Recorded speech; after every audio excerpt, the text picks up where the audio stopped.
بسم اللہ الرحمن الرحیم۔ السلام علیکم۔ روزانہ واقعات سننے کے لیے اس چینل کو سبسکرائب کریں۔ ایک شخص نے حضرت ابو بکر صدیق رضی اللہ عنہ کے زمانے میں وفات پائی تو سب لوگ اس کی نماز جنازہ پڑھنے لگے تو یکا یک معلوم ہوا کہ کفن ہل رہا ہے۔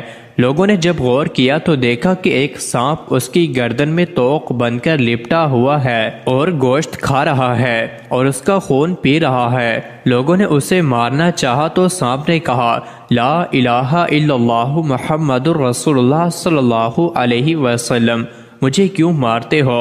میرا کوئی گناہ اور کوئی خطا نہیں۔ اللہ تعالیٰ نے مجھے حکم دیا ہے کہ اسے قیامت تک عذاب دیتے رہو۔ تو لوگوں نے پوچھا، اس کی خطا کیا ہے؟ سانپ نے کہا، اس کی 3 خطائیں ہیں۔ نمبر 1، جب اذان سنتا تھا تو جماعت میں حاضر نہیں ہوتا تھا۔ نمبر 2، مال کی زکوٰۃ نہیں دیتا تھا۔ نمبر 3، علماء کی بات نہیں سنتا تھا، اس لیے اس کی یہ سزا ہے۔ حضرت ابو بکر صدیق رضی اللہ عنہ سے روایت ہے کہ دحیہ کلبی عرب کا ایک کافر بادشاہ تھا اور نبی کریم صلی اللہ علیہ وآلہ وسلم چاہتے تھے کہ وہ اسلام قبول کر لے، کیونکہ اس کے ساتھ اس کے خاندان کے 100 آدمی تھے۔ نبی کریم صلی اللہ علیہ وآلہ وسلم اس کے لیے اور اس کے اسلام قبول کرنے کے لیے دعا کیا کرتے تھے۔ جب دحیہ کلبی نے اسلام قبول کرنے کا ارادہ کیا تو اللہ تعالیٰ نے فجر کے بعد نبی کریم صلی اللہ علیہ وسلم کی طرف وحی کی کہ محمد صلی اللہ علیہ وآلہ وسلم، میں نے دحیہ کلبی کے دل میں اسلام کو ڈال دیا ہے اور تھوڑی دیر کے بعد وہ آپ کے پاس آنے والا ہے۔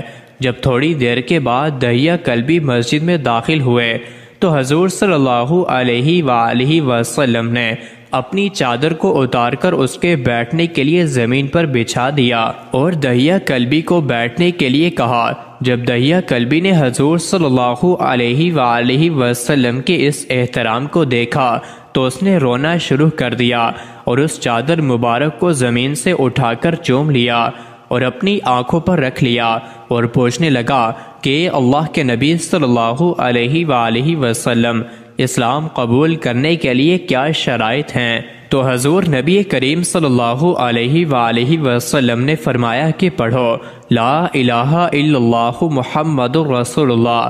پھر وہ رونے لگا۔ حضور نبی کریم صلی اللہ علیہ وسلم نے پوچھا کہ تو اسلام قبول کرنے کی وجہ سے رو رہا ہے یا کسی اور وجہ سے؟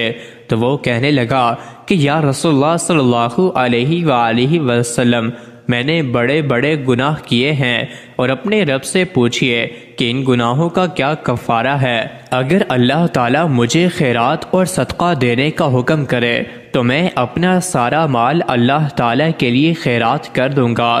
تو آپ صلی اللہ علیہ وآلہ وسلم نے پوچھا کہ وہ کون سے گناہ ہیں؟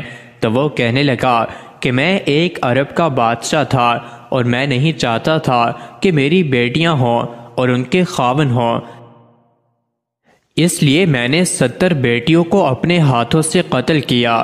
حضور صلی اللہ علیہ وآلہ وسلم یہ سن کر حیران ہوئے۔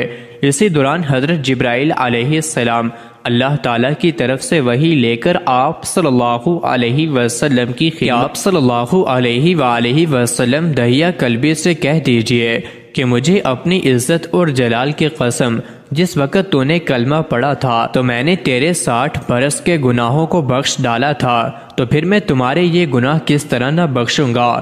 یہ ماجرا سن کر صحابہ کرام اور آپ صلی اللہ علیہ وآلہ وسلم رونے لگے اور آپ صلی اللہ علیہ وآلہ وسلم نے عرض کیا کہ میرے اللہ، تو نے دحیہ کلبی کے ان بڑے گناہوں کو کلمہ شہادت کی وجہ سے بخش دیا، اور تو کیسے ان مومنوں کو نہیں بخشے گا جنہوں نے ساری زندگی تیری وحدانیت کی گواہی دی ہو۔ مزید ایسے ہی ویڈیوز کے لیے چینل کو ضرور سبسکرائب کریں۔